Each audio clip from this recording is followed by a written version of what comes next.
Primeiro, obrigado por terem vindo, atendido o convite da nossa assessoria para repassar para vocês algumas das providências que nós tomamos ao longo desse recesso. Na quinta-feira, eu me reuni com o presidente da Companhia Docas do Estado e toda a comunidade portuária para tratar da recuperação e da viabilidade econômica e financeira do Porto de Cabedelo, que é a nossa principal porta de entrada, eu chamo chave do nosso desenvolvimento. Essa reunião contou com a presença de todos os sindicatos da categoria portuária, sindicato dos carregados, estivadores, os comerciantes alfandegários, né, e o presidente da Companhia Docas. Lá nós estabelecemos uma estratégia para incluir o Porto de Cabedelo com recursos orçamentários capaz de dar a ele a competitividade necessária. Enquanto a gente está lutando, por exemplo, pelo nosso Porto de Cabedelo, o vizinho estado de Pernambuco já tem o Porto de Recife 100% instalado, né, com sua capacidade máxima de funcionamento. O Porto de Suape já com 116%, quer dizer, tem 16% que eles já não estão mais aguentando de receber demandas, e o Porto de Cabedelo com uma demanda cada vez menor. Então, o que a gente imagina, né, é que agora nós possamos colocar o Porto de Cabedelo dentro da rota de prioridades do Estado. Depois disso, vamos tratar do Porto de Águas Profundas, que é uma outra viabilidade econômica cada vez mais palpável, haja vista que também o Estado de Pernambuco já abriu negociações para estabelecer um Porto de Águas Profundas ali em Goiânia. Essa semana eu passei a visitar o eixo leste da Transnordestina. Havia discussões na Comissão Mista de Orçamento que esse eixo estava com regime de semi-paralisação ou paralisação. É um eixo que interessa diretamente a Campina Grande e toda essa macro-região de Campina Grande. A Paraíba é abastecida no projeto da Transnordestina por dois eixos. O eixo norte, com 400 quilômetros, e o eixo leste, com 300 quilômetros. Esse eixo leste é dividido em 5 lotes, do lote 9 ao lote 13. 9, 10, 11, 12 e 13. 5 lotes, portanto. E uma coisa é ver, outra é contar, né?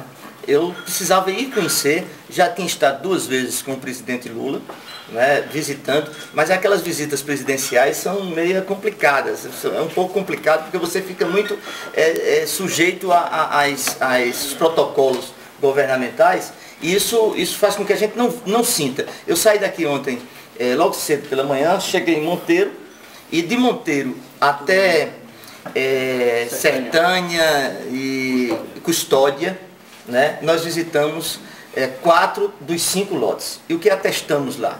Visitamos com o Ministério da Integração Nacional e com os fiscais das obras. O que é que atestamos? Que realmente a obra está semi-paralisada. Dos 5 lotes que compõem o eixo leste, apenas o lote 10, que responde por 2 grandes barragens em Recife, né, na região de Custódia, está funcionando. Apenas o lote 10. Para vocês terem uma ideia, de 8 mil funcionários em média no pico mais alto da obra, só há algo em torno de 600 a 800 funcionários em todos esses lotes.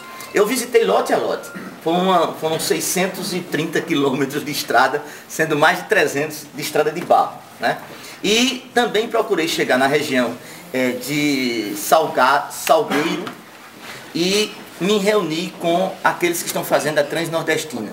Eu tenho um compromisso com o meu mandato e com o meu Estado de não permitir que haja a discriminação da Paraíba com relação ao projeto da monta da Transnordestina. É um projeto fantástico, ele corta o estado do Ceará, corta o estado de Pernambuco e não vem para Paraíba, né, que é uma linha férrea. Então, esses eixos de desenvolvimento do Estado, falei do Porto de Cabedelo, falei da transposição das águas de São Francisco e agora da Transnordestina, são os 3 principais eixos que eu estou pautando como de imprescindível, né, viabilidade para a retomada do nosso crescimento econômico. Me reuni com o pessoal da Transnordestina e, inclusive, estava conversando com eles quando o ministro Paulo Sérgio ligou para mim dizendo que estava vindo a Campina Grande falar com o veneziano sobre aquela Avenida Portugal, que é obra do DENIT, e foi bom que ele viesse. Eu pedi para ele vir exatamente para acabar com qualquer dúvida quando se fala da Avenida Portugal. Se remonta a problemas da prefeitura, mas a gente sabe que são problemas há mais de 2 anos tentados por nós, a viabilidade da recuperação asfáltica daquela malha, e agora com aquela verdadeira cratera que se abriu, né?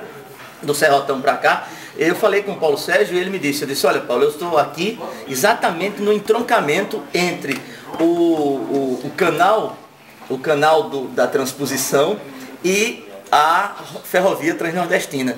Então, a viabilidade técnica, eu já tenho a garantia do relator do PPA, que é o senador Walter Pinheiro, para incluir a Paraíba, um ramal da Paraíba, no PPA, quer dizer, o PPA é o plano de metas orçamentárias ao longo de 3 anos. Se a gente consegue transformar esse objetivo numa lei, e essa lei é o PPA, nós vamos garantir que o governo só invista na Transnordestina, desde que também invista no ramal. Então esse é um assunto, eu coloquei já, assim, ao agradecer o ministro a presença em Campina, coloquei que a gente poderia tratar durante a proposta orçamentária, e cheguei já quase pela madrugada, né, depois dessas 3 incursões no início dessa primeira semana de recesso. Como são 2, né, eu ainda tenho que cumprir algumas outras para consolidar esse trabalho preparatório para as dois grandes desafios que eu vou ter agora no segundo semestre, que é apresentar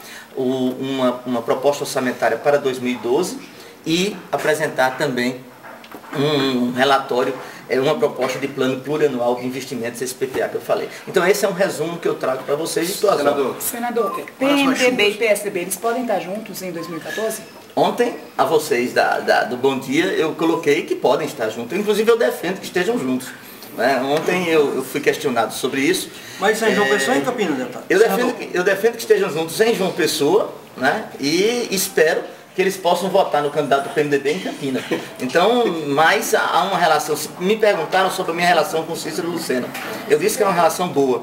E eu advogo muito. Hoje eu sou assim, um defensor ardoroso da bancada federal paraibana. Eu tenho estado com os deputados federais, todos, indistintamente, e tenho notado que a maioria deles existe um sentimento de unidade suprapartidária. Né? Eu quero inclusive mencionar, por exemplo, Efraim Filho. Né? Quero mencionar Efraim Filho, que é um companheiro nosso de oposição dos democratas, mas em todas as reuniões eu encontro sensibilidade de Efraim nisso aí. Quando eu estou colocando Efraim, imagina, eu estou falando de todos os 5 PMDBistas, estou falando de Aguinaldo Ribeiro, né? Estou falando de Rui Carneiro, estou falando de companheiros que compõem essa nossa bancada e que têm atendido convites meus, enquanto presidente da CMO, permanentemente. A gente está tratando aquela questão da educação, das emendas orçamentárias para a educação, de forma muito clara. Então, isso eu posso demonstrar, e quando eu falava sobre Cícero, e aí vem a tua pergunta sobre o PSDB, é que a minha relação com Cícero e com o senador Wilson são relações únicas. Todas as defesas das propostas de Cícero, eu tenho estado presente, e todas as minhas defesas nas propostas, Cícero tem me ajudado. Então, eu espero, né, que sob o comando de Cícero Lucena, em João Pessoa e na Paraíba, para 2012 e para 2014, nós estejamos juntos. Senador, em relação a essa questão dos problemas que Campina Grande passou, a questão das águas aqui, o que é que o senhor pode garantir para essa população mascarense que sofreu muito? Valeu, Renato. O que é que eu tenho de concreto nisso, e peço até desculpa a vocês que não coloquei isso dentro do relatório inicial. Imediatamente eu disponibilizei, puxei, o meu gabinete estava semi-paralisado, né, por força do recesso. Eu trouxe 3 técnicos de orçamento, que são especialistas em orçamento, e oficiei as 30 prefeituras, né, até convidei convocando as 30 prefeituras, dizendo que eu estava com técnicos de orçamento, que são técnicos especializados para ajudar as prefeituras. São 30 municípios que não têm nada em termos de condição para preparar projetos, senão Campinas, João Pessoa e alguns outros poucos. Então eu estou chamando os 30 prefeitos para Brasília. Esses prefeitos, terça-feira, vão ser recebidos pelo ministro da Integração. Estamos levando toda a bancada e os 30 prefeitos, né, que estão dentro do decreto de calamidade, para a Brasília, mas com resultados. A gente se preocupa muito sair do discurso e ir para a prática. O que é que aqueles prefeitos já estão levando? Sobre a nossa orientação, eles já estão levando o Avadan. Avadan é a análise dos prejuízos. Esse relatório precisa estar no Ministério durante 10 dias, segundo a portaria ministerial. Então eu já mandei para os prefeitos a portaria, já mandei para os prefeitos a orientação, e esses 30 prefeitos estão no meu gabinete permanentemente, certo? Para que na terça-feira sejam recebidos pelo ministro da Educação, da Integração. Na segunda-feira eu estou marcando com o ministro da Agricultura, porque eu pedi à Conab uma disponibilidade diretamente aos municípios, porque eu estou tratando governo federal com os municípios. É preciso que a população, se está um dos 30 de Ingá, tenha resultados imediatos. Né? Vocês estão cobrindo aí os problemas e precisa sair, e o Ministério precisa chegar junto, né, através das prefeituras. Porque quem tem as condições de fazer rapidamente é a prefeitura. O Estado não tem. O governador recebeu os prefeitos e ofereceu 300 cestas. Imagine, 300 cestas dividido por 30 municípios, dá 10 cestas para cada município. Então, se o governo do Estado não tem como fazer, ou não faz, a gente tem que trazer o governo federal para ocupar esse espaço com quem pode resolver, que são as prefeituras. Governador, a sua iniciativa é em face da ausência do governo do Estado nestas ações? Não, a minha iniciativa é em face às minhas obrigações. Eu sou o senador da República e quando o meu Estado precisa de mim, eu estou pronto. Agora, se o governo não faz a parte dele, deixa lá, eu faço a minha e espero que o governo federal também faça a dele. Eu sou senador da Paraíba e vou exigir do governo federal as providências e a rapidez no atendimento às populações. Se o governo do Estado não faz, aí a população é que julga. Sobre as visitas que o senhor fez, da transposição, da Transnordestina e do Porto de Cabedelo, quais são as recomendações e as possibilidades de resolução desse problema que o senhor deve encaminhar? Porto de Cabedelo, por ordem, Valéria, Porto de Cabedelo, nós precisamos garantir a conclusão da dragagem. A dragagem atual, ela está subdimensionada. Vamos colocar para vocês de forma muito prática. Me desculpe a televisão, porque eu gosto de falar a TV de forma editada também. Mas vamos colocar de forma prática. Existe um volume de terra a ser tirado no canal do Porto de Cabedelo, porque o Cabedelo hoje tem 9,14 de calado, quer dizer, de profundidade. Os navios, e eu estou me encontrando, por exemplo, com as companhias de cruzeiros marítimos para devolver a Cabedelo, já estivemos reunidos juntos, elas querem um calado de 11 metros, que é o calado de Natal, né? Suape tem 14, né? Então é o calado, a profundidade de Natal. Então há uma dragagem que Maranhão fez com o governo federal. Essa dragagem está de 43 milhões de investimentos. Só que ela está chegando na rocha. E aí precisa também derrocar. Além da dragagem, a dragagem é composta da retirada da areia e da derrocação das rochas. Essa rocha, que chama derrocar, não está incluso no projeto original. O que é a minha batalha agora, junto à Secretaria Especial de Portos, é incluir a derrocagem, a retirada da rocha, para que a gente atinja o calado de 11 metros, que é o calado necessário para garantir a presença de grandes embarcações, de grandes navios. Segundo, um terminal. Terceiro, um terminal de passageiros. Então são 3 projetos que eu estou colocando junto ao Porto de Cabedelo para que a gente possa construir. E tem um problema também que eu me esqueci de falar para vocês, é que eu fui visitar o terminal pesqueiro, que é uma obra do governo Maranhão com o governo Lula, que está toda pronta e não começou a funcionar ainda.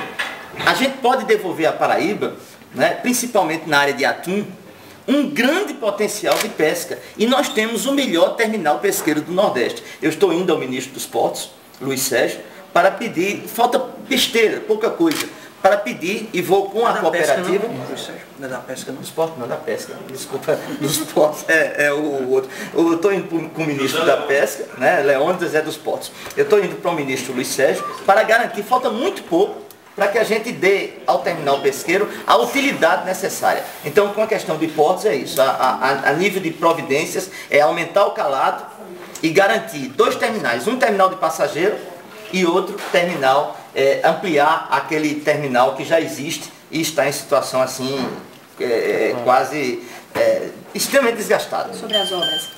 Sobre as obras, a Transnordestina, aí é posição política. Eu tive com a presidente Dilma, por ocasião do encontro que nós tivemos de final de período legislativo, e a presidenta, ela, quando eu estive com ela, a gente teve pouco tempo, afinal de contas, ela estava atendendo a todos os líderes e senadores que estavam lá. Eu disse, olha, eu não trouxe nenhum papel na mão, presidente.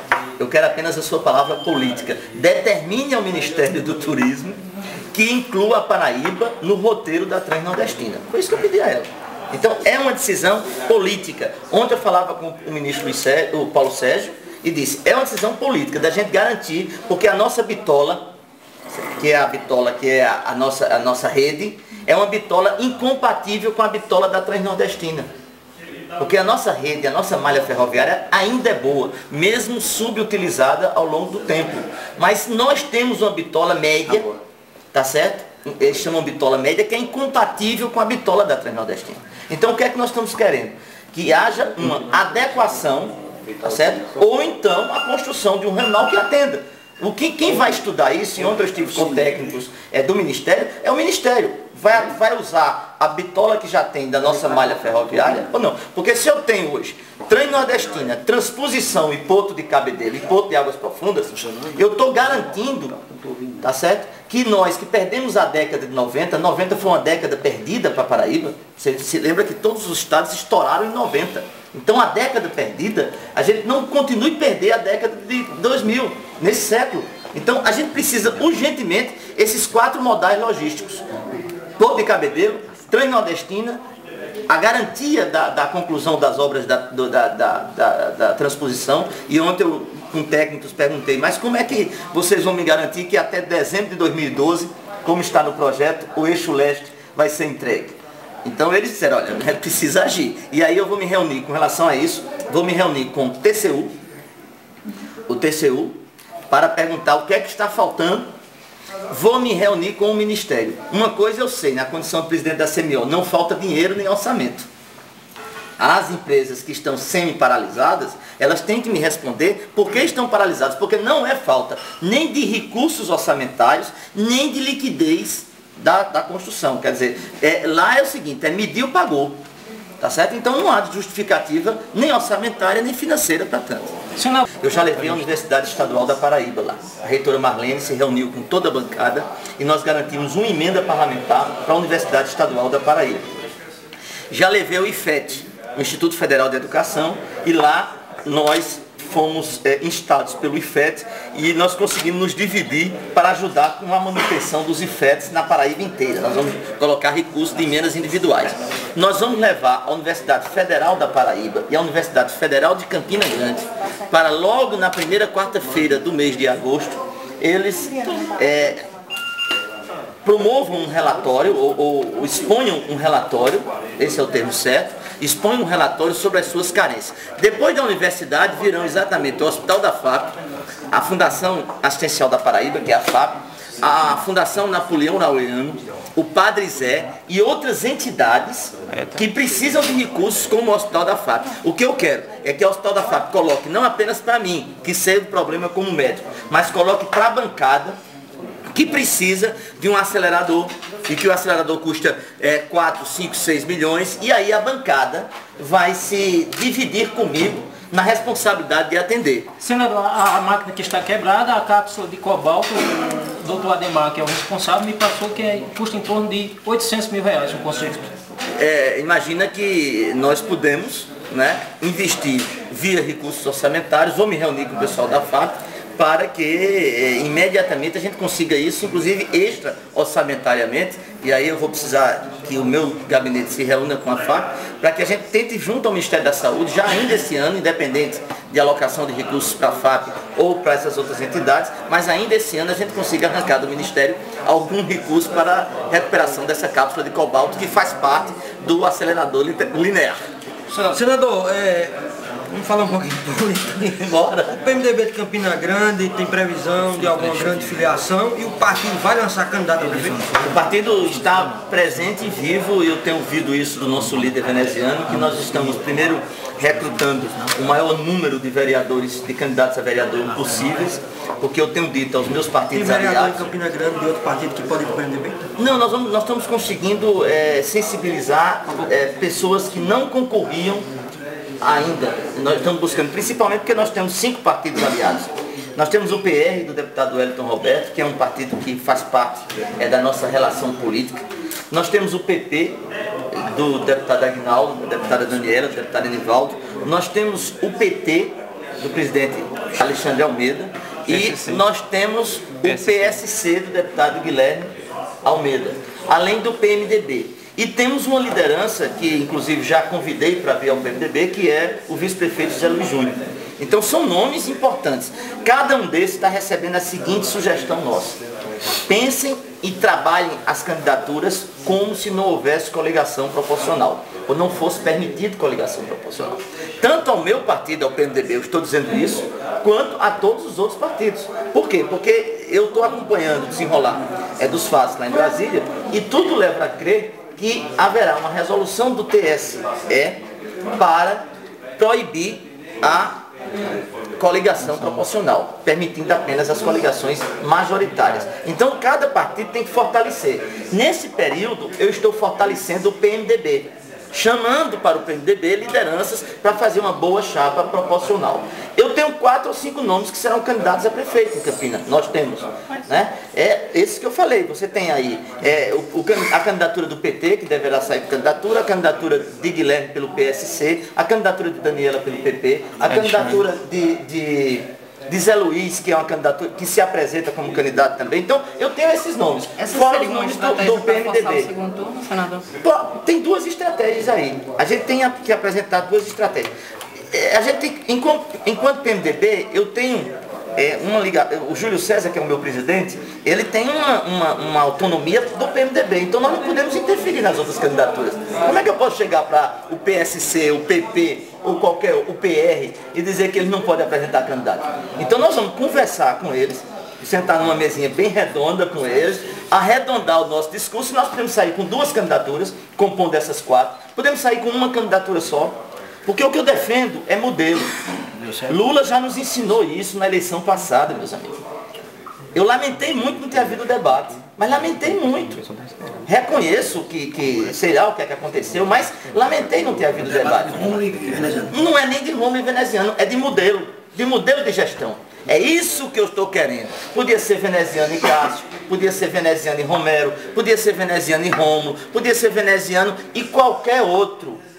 Tá certo? Por quê? Porque veneziano representa o modelo dessa gestão de 6 anos e 7 meses. E é esse modelo que nós queremos confrontar com o modelo de 20 anos. O modelo Lula fez Dilma presidente, meus amigos. O modelo Lula fez Dilma presidente. Ninguém votou em Dilma por Dilma só, mas pelo modelo que foi apresentado ao Brasil. Então o que nós vamos apresentar, por isso tanto faz para nós 1 ou 2 candidaturas a prefeito, é que essas candidaturas representem o modelo de gestão novo. Qual é esse modelo? O veneziano vai colocar, e estamos esperando que haja um novo debate, para o veneziano colocar. Qual é o modelo de gestão dele na saúde? Esse. Qual é o modelo de gestão dele, por exemplo, vou pegar um top, funcionário público. O modelo de veneziano, o modelo dos 20 anos era pagar uma parte, quem não se lembra dos abonos, era pagar o salário mais o abono, porque sobre o abono não incide obrigações trabalhistas nem previdenciárias. Qual é o modelo de veneziano? Pagar o salário integral, pagar dentro do mês trabalhado, pagar em dia e fazer concurso público. Então nós vamos apresentar. O modelo anterior era assim, o modelo agora é esse. Qual é o modelo de gestão de veneziano na educação? Vamos apresentar. O modelo de gestão na infraestrutura. Vou pegar outro, infraestrutura urbana. Cássio vendeu a Selby por 100 milhões de reais, algo em torno disso, e calçou 189 ruas. Veneziano já calçou 520 sem precisar da Selby. Então, esse é o modelo de gestão que nós vamos colocar claramente. E vamos discutir isso com Campina Grande. Então, se esses 5 candidaturas, ou convergirem em 2, ou convergirem em 1, ou convergirem em 4, para nós tanto faz. Voltando no caso de João Pessoa, o PMDB vai lançar Zé Maranhão, Manuel Júnior ou vai apoiar Cícero Lucena? Um dos 2 vai apoiar Cícero. O senhor fala que vem mantendo contato com Cícero Lucena e mostra um desejo de aliança com o PSDB nas eleições de 2012. No entanto, a gente sabe que Cássio é uma grande liderança dentro do PSDB e já afirmou aliança com o PSB. O senhor acredita no racha? Não, eu acredito que existem 2 orientações. Cássio é uma grande liderança no PSDB. Cícero é uma grande liderança no PSDB. Hoje eu conheci, por exemplo, Cícero Lucena foi eleito por aclamação no Senado. A estrutura, os senadores do PSDB têm uma amizade fortíssima com Cícero Lucena. Eu conheço lá do Senado, pelo menos a nível de Senado, as relações de Cícero Lucena no Senado com o seu partido são muito fortes. Tanto é assim que ele foi escolhido pelo Senado para representar o PSDB na primeira secretaria. Então, se Cícero Lucena é primeiro secretário do Senado, ele é, para mim, uma grande liderança interna no PSDB. Ele tem uma orientação e certamente, pela amizade que ele tem com o Cássio, por tudo que representa essa relação no passado, ele pode chegar a convencer a Cássio a mudar essa sua posição com relação ao PSB.